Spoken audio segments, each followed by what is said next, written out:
بەڵێ لەسەر ئەم بابەتە زیاتر ڕاوەستم کە چارەنووسی گروپە چەکدارەکانە لە عێراق بۆ کوێ دەچێت مەترسی بوونی ئەم گروپە چەکدارانە و هەڵنەوەشاندنەوەیان چ مەترسێکە خاتە سەر عێراق ئایا حکوومەتەکەی سوودانی ئەتوانێت کام لایەن ڕازی بکات ئەو لایەنی کە داوای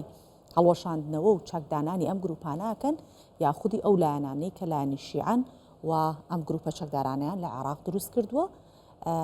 ئەتوانێت چۆن هاوسەنگی بگرێتەوە چی بکات هەمووان بابەتانە لەگەڵ عەبدولسەلام بەرواری شۆڕەکاری سیاسی کە میوانی کوردستان 24 تاوتوێکین بەخێر هاتی ماڵستا سپاس بۆ جەنابەت. سوودانی ماوەیەکە سەردانی ئەم وڵات و ئەو وڵاتەکات بە تایبەتی ئەم سەردانشی کە لە ئەم مانگە ئەنجامیدا کە ڕۆی بۆ ئێران و بۆ خۆتان دەزانن ئەم گروپە چەکدارانە لەژێر هەژمونی ئێراندان وەک لەناو شەقامی سیاسی هەموو ئەوە دەزانێت. پێت وایە ئەم سەردانەی سوودانی چ کاریگەریەکی لەسەر ئەو بڕیارە هەیە کە داوای هەڵوەشاندنەوەی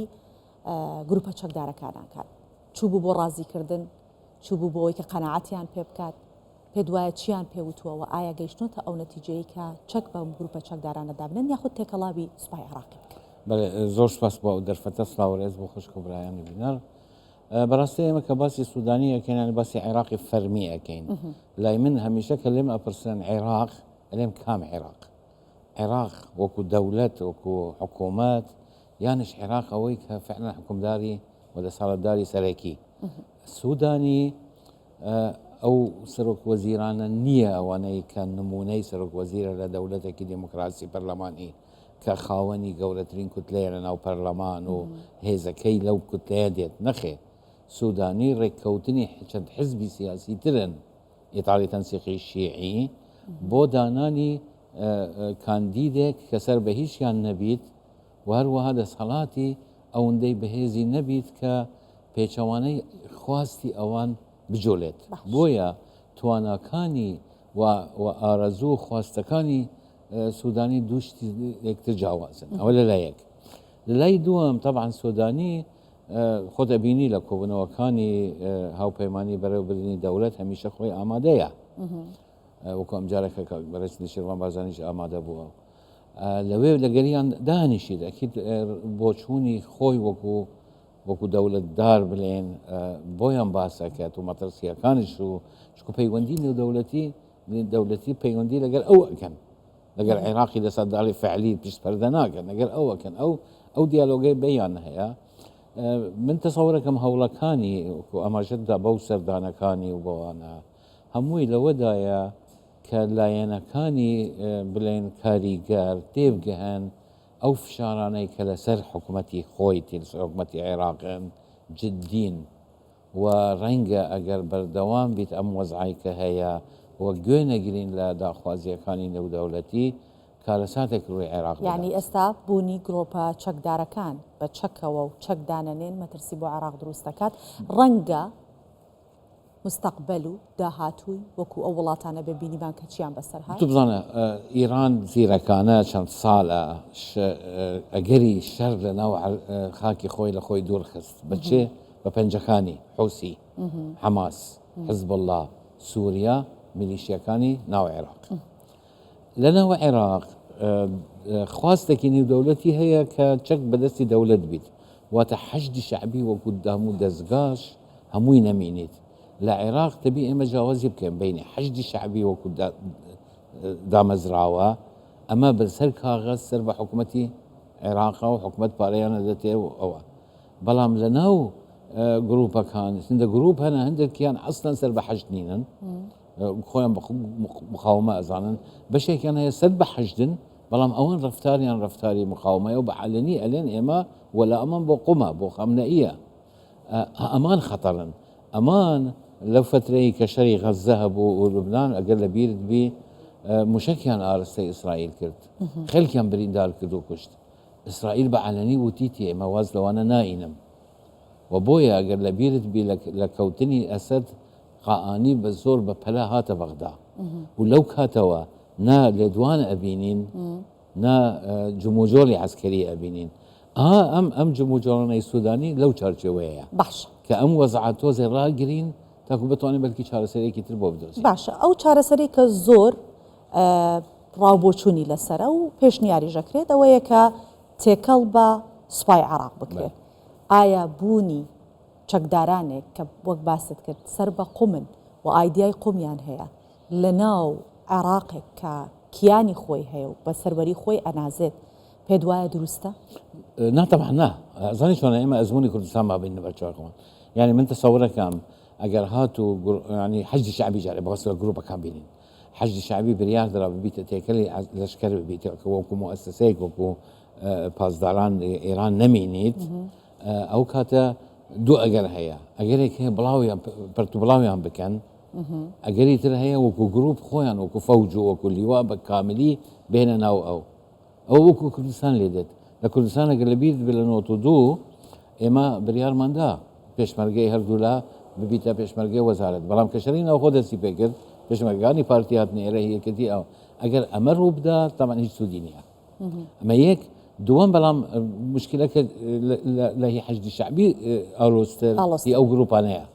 هەندێک لەو گروپانە ئەسەن سەر بە حەشدی شعبی نین يعني ڕای نێودەوڵەتی ئەمەی پێ قبوڵە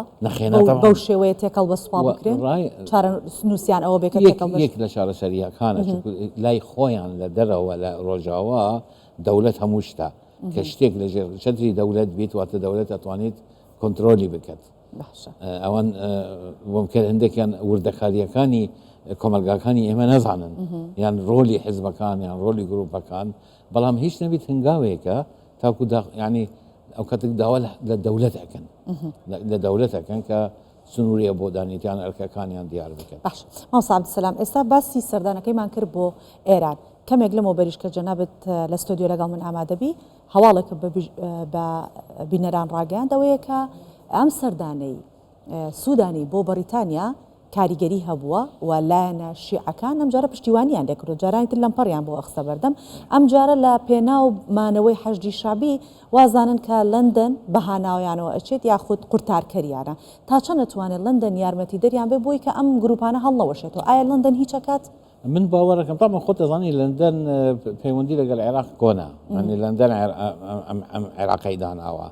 و بەرژەوەندیەکانی حتا عێراقی خۆیان من لە بەغدا گەورە بوومە يعني شتي انجليزي هميشه شو اللي ملك كردستان شتي الماني لا اما باشترا شتي انجليزي بيت يعني تو للدكتور بقرا تاع قلم تاكم جيت السياره بويا بيوندي بريطانيا لقى العراق هميشه قلتر لها مو دوله كانيتر وبتهبتي لكرتي نوت من بموايا من خنوي خوم اگرتو بياننامك هاو بشكل بخويني ركوتني كي استراتيجي يعني هيش عراق ركوتني او هاي لقى هيش دولتك نكردوها حتى لقى ايران شي نيكردوها من تصوري من خندوه بو اوا اما بادين لين طونك يعني بيشاني عراق ها كتو غرايلي خواستكاني نيو دولتي بي عمل شاور على لبواري ناوت لبواري خندنا ولا بواري شزانم اودان كردنا ولا مو بواركان اما امدينا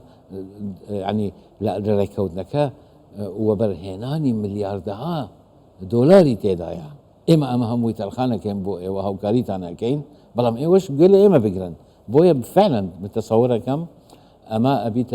فشارك لسر لاينا كان سياسي هيك نبيت او جروبانيك امادن قال سستاني بقرن يعني امادن شو اظني شلون مساله شند صدها هزار كسا شند هزار كس عائلي عراقي لسر او اجين يعني داوا كردني هلوشاندن وتوا خلكوكو وقتي خوي كبريمر هلي كردو جيش عراقي هلوشاند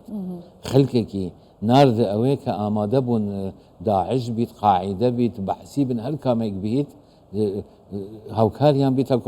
خزانه كان بخوف كان بويا هلوشانوا بتصوري من حلنيا دمج كردني لقر لشكر رنگ خودي اندام كانش يعني تشكدار كانش بيان خوش بيت على الاقل دهاتيان بو مضمون ابيت باش لو فرضنا تێکەڵ بە سوپاکران و ئەمە خواستی نێودوڵەتی نیە بێگومانەوانیان ئەڵێن هەر حەلیکەن ئەمە هەر نەمێنێت ببوورم ئەوە ئەتوانی بفرۆشیە خەلی بڵێ ئەوە حلم کرد ئەوە ئەمە شێوازێکە لە پشتی پەردەوە بڵێت ئەگەر هاتوو ئەمە ڕوویدا ئایا عێراق ئەو چارە نووسە چاوەڕێی ئەکات کە لەناو ئەم نەخشە نوێی ڕۆژهەڵاتی ناوڕاست کە دەوترێت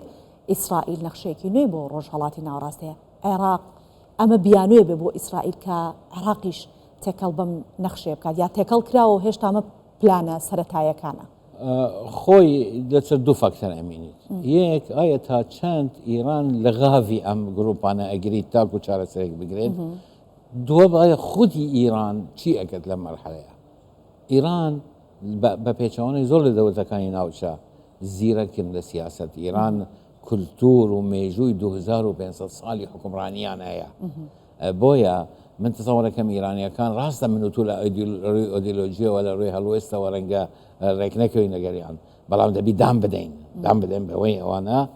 مؤسساتیان هەیە و بیرکردنێکی استراتیژیان هەیە ئەگەر خوێندنەوەیەکی واقعیان تواز بینە لە لێدوانەکان لێدوان بوسەقامە باشە بەڵام لبی مۆزوعەکە ئەوە فەڵەستین بەرەو چارەسەری ئەچیت باش ئەتو ناتوانانی لەمە دووە بەهێجەتی ئەوەی دەعمکردنی فەڵەستین و مقاومە بجوولی یعنی چارەنووسی عێراق بەندە بە یەک توانایی بنێ سنووردارکردنی ئەم گروپانە و بزات گوێگرتن لە داخوازینەوەتی دووەم ئیران چی ئەکەت لەمە دووە لە کاتێکا کە هەژبوونی لە سووریا نەماوە لە لوبنان نەماوە چی ئەکات ئایا پێی وایە تەنها لە عێراق ئەتوانی جارێکی تر بەڵام عێراق لەسەر سنووریتی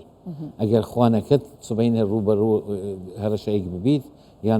یان ڕوبەرووی چەکدارانە لەگەر عێراق لەگەر ئەمریکایان لەگەر ئیسرائیل ببیت خۆ لەسەر سنووری ئەوە بۆیە من وەکو من تەسەوەرەکەم ئیران بەو تیجاهە بیر ناکەت ئەمە لە سوودی ئێمەیە لە سوودی حکومەتی عێراقە و لە سوودی خودی ئەو گروپانەیەش ئێمە سوپاس دەکەین عەبدولسەلام بەرواری شرۆڤەکاری سیاسی